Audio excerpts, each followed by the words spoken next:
Interior. A smoky roadside biker bar. Neon lights flicker against the walls, humming with uneven rhythm. The smell of grease, beer, and stale cigarettes hangs heavy in the air.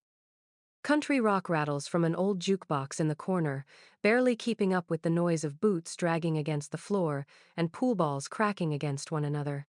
The door swings open with a metallic screech, letting in the night air and the sound of engines still idling outside. 5 bikers step in like they own the place. Their laughter is loud, the kind that fills space and demands attention. Leather vests creak over broad shoulders, patches stitched across their backs, their boots muddy from the road. One slaps another on the shoulder, already barking orders to the bartender before even reaching the counter. A pool game halts, conversations cut off. The regulars know what comes next. When these men arrive, trouble follows close behind. In the far corner, a woman sits quietly, almost invisible in the chaos. Samantha Reyes, 32, keeps her head down. She wears simple jeans, a plain gray hoodie, her hair pulled back without effort. She could be anyone, just another weary traveler looking for a warm drink and a quiet seat. Her glass of water is half empty, untouched for minutes. She doesn't raise her eyes when the door slams shut. She doesn't react when the biker's boots strike the floor like war drums. She is still, like a coiled spring, but no one notices. The bikers spread out, taking their time. One of them slams his hand against a jukebox, laughing when the song skips. Another knocks a chair over just for the fun of it. They make their way toward the back, toward the corner booth where Samantha sits. She doesn't shift, doesn't acknowledge them. It's as if the noise belongs to another world, and she's somewhere else entirely. The tallest biker, his beard thick and his jacket covered with faded skull patches, steps up to her table. He grins wide, a grin that never reaches his eyes. The others gather behind him, forming a wall of leather and arrogance. The leader lifts his beer bottle, slams it hard against the tabletop. The sound shatters the silence like a gunshot. "Hey, sweetheart," he sneers, voice rough from smoke and whiskey. "That's our table. Move." Every fork, every glass, every hand in the bar freezes mid-motion. A waitress holding a tray of beers stops dead, eyes darting nervously between the woman in the booth and the bikers. At the pool table, someone coughs, then quickly sets the cue stick down and backs away.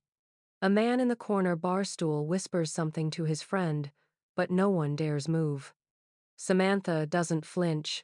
Her hand rests lightly on the rim of her glass, her gaze still fixed downward. To anyone watching, she seems almost detached, as though she hasn't even heard him. But the quiet is louder now than the biker's entrance had been. The room is waiting. The leader smirks wider, thinking he has her pinned. "Did you hear me?" He mocks, leaning closer, the smell of stale alcohol clinging to his breath. "Get up, lady. Don't make this ugly."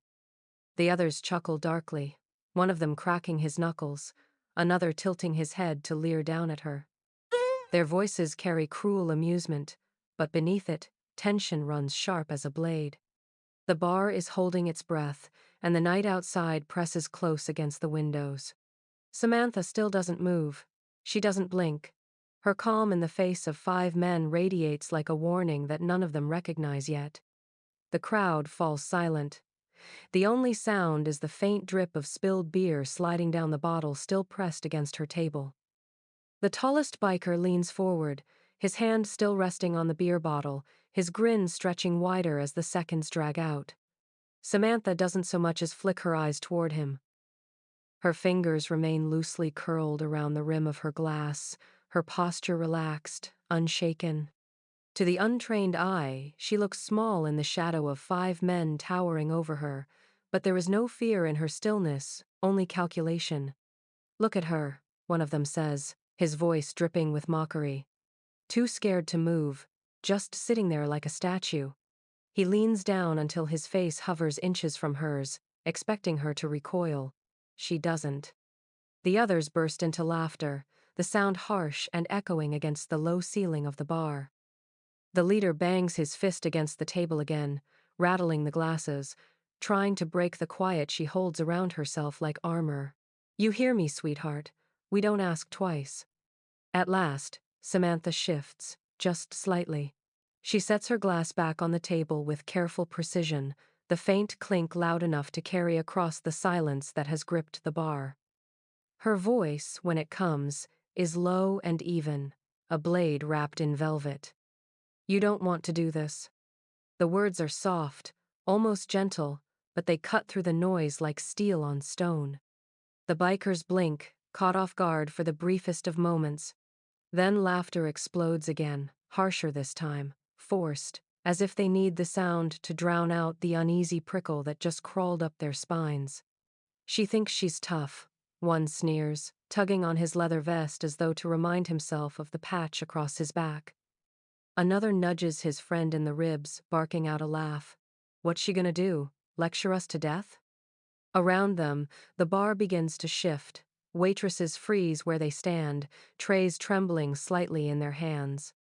A man who had been halfway out of his chair sits back down quickly, eyes darting between Samantha and the bikers. Patrons along the wall push their drinks away, slowly edging back, their instincts whispering that something dangerous is unfolding. The leader leans in even closer, his voice dropping to a growl. Lady, this is your last chance. Get up, walk away, and maybe we'll let you leave with all your teeth. His words hang heavy, but there's something in Samantha's silence that makes him twitch.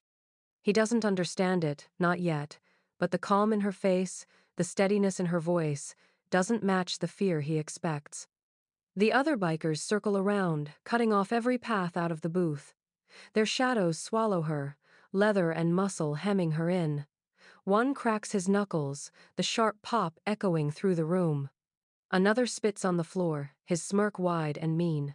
Still, Samantha doesn't flinch.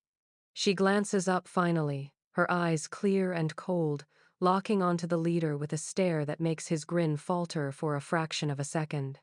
She doesn't raise her voice, doesn't shift her body in threat. The calm remains. You really don't want to do this. The words roll out again, steady as a heartbeat. And in the silence that follows, the whole bar seems to lean in, waiting. The bikers don't recognize the storm standing in front of them. Not yet. But the rest of the room does. The first biker makes his move, his hand shooting out toward Samantha's arm with the certainty of a man who has done this 100 times before. But before his fingers even brush her sleeve, she is already in motion. The calm, the stillness that had wrapped around her like a cloak, shatters in an instant. She twists her wrist upward, catching his thumb in a brutal lock that wrenches his arm sideways. A sharp elbow slams into his ribs, followed by a knee driving up with precision into his midsection. The biker's breath explodes from his lungs in a strangled gasp, his body folding as she slams him face first onto the pool table behind her. Glasses tip over, chips scatter, the felt rips beneath the impact. The bar collectively inhales, a sharp intake of shock. But Samantha doesn't pause. Another biker lunges from the side, thinking brute strength will overwhelm her. She pivots low, sweeps her leg in a clean arc, and takes his feet out from under him. His back hits the floor with a crack, a bar stool toppling with him, wood splintering on impact. The third comes from behind, a roar tearing out of his throat as if noise alone will give him power. Samantha doesn't even look. She spins, her elbow snapping back into his chest, her shoulder rolling with the force. He staggers, his wind gone, and before he can recover, she grips the back of his neck, flips him over her hip, and drives him hard into the floorboards. The sound echoes, a dull thud that silences the jukebox mid-song as if the machine itself recoils. Gasps and murmurs ripple through the crowd. Chairs scrape back, glasses clink nervously against tables as patrons retreat from the storm unfolding before them. A waitress drops her tray, beers spilling across the floor, foam spreading like a wave across the tiles. Three men lie groaning, clutching ribs, coughing for air, but Samantha is already squaring herself toward the last two. The leader curses, veins bulging in his neck.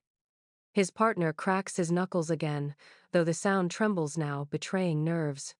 They glance at each other, then rush her together, hoping numbers will tip the scale. Samantha ducks low, the leader's fist cutting air above her head. She pivots, fluid as water, and grabs his momentum, twisting his arm and spinning him into his own ally.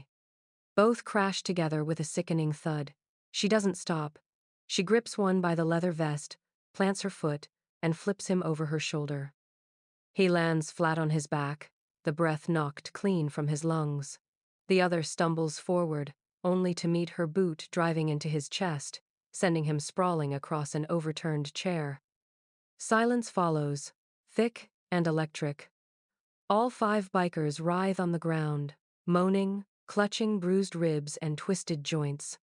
The bar is chaos, shattered glass glittering under flickering neon, chairs overturned, tables skewed, but at its center, Samantha stands untouched, breathing steady, her eyes hard and unblinking.